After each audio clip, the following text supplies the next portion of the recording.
This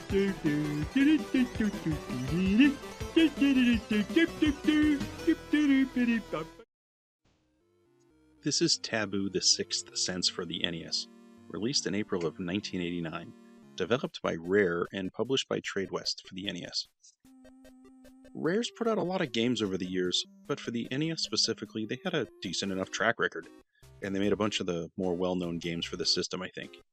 They made Wizards and Warriors, RC Pro-Am, Jeopardy, Wheel of Fortune, WWF WrestleMania, Marble Madness, World Games, California Games, Captain Skyhawk, Battletoads, and Battletoads vs. Double Dragon, and there are more.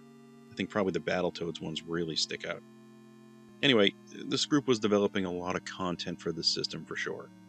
But when it comes to this cart, I get kind of confused because this isn't actually a game. It's really just a tarot card reading simulator, so I don't know how I feel about it. First, we get a manual that's huge. It is 21 pages. And out of this manual, only 2 pages actually explain what you're doing. The remaining pages are just explaining a tarot deck, or at least the reading process. I popped this game in and I started playing around without any knowledge as to what it actually was supposed to be.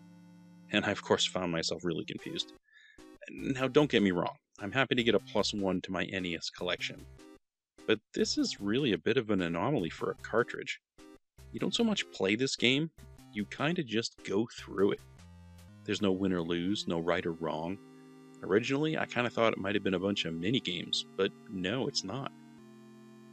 I guess overall it's considered a party game for the most part. But really, I guess that would just be different people going through different tarot readings? Is that right?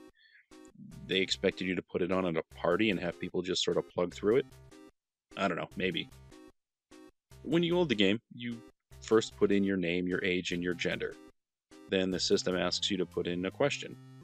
There's no keyboard for the system, so this is you fumbling, scrolling through different letters for a while using a gamepad controller, while you try to get together some sort of a coherent sentence. Although, I really don't think this question matters much. This is the Nintendo Entertainment System, and it isn't an artificial intelligence supercomputer.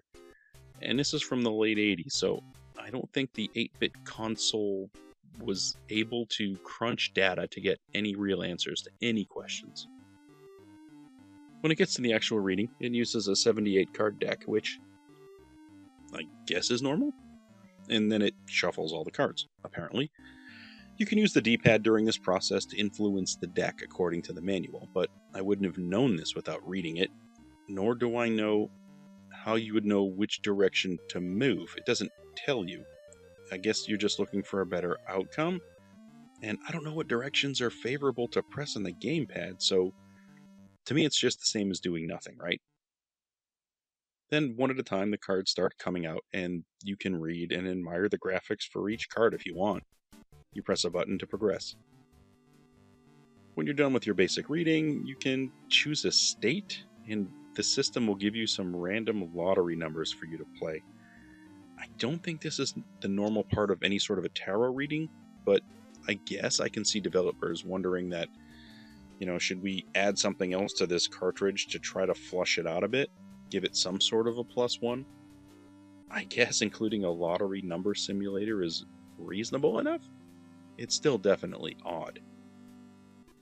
I think overall, it's kind of interesting as a cartridge, but it's probably more valuable to a person if they're really into tarot readings. I'm a science guy, so you can imagine where I land on this. But even for a person into a tarot card deck, I thought the whole process was about going through the physical act of the routine of dealing the cards. With an 8-bit video game console doing this for you, I don't know what that means exactly. Where would somebody that's a hobbyist land on that? Who knows? What I like most about this cartridge are the scenes that I'm creating in my mind for those people that bought this 30-something years ago, expecting something different when they popped the game into their NES console and turned on the system. I'm sure that happened, and I'm sure there were a lot of confused people. I'm also pretty sure that there's going to be a decent selection of kids out there that received this game from grandma or grandpa on Christmas morning. Imagine the confusion or disappointment on a little kid's face when they open this.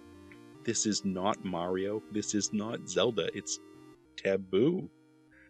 Pretty weird. How many grandparents bought this thinking that Nintendo games were all the same? One was good as another. What do you want for Christmas, Timmy? A Nintendo game? Sure, here you go. You know this happened. Probably more than most people are willing to admit. Well, that's all I have today for Taboo for the NES. If you're into video tarot card simulator games, this may be the card for you. Thanks for stopping by for a look, and hope to catch you on another video.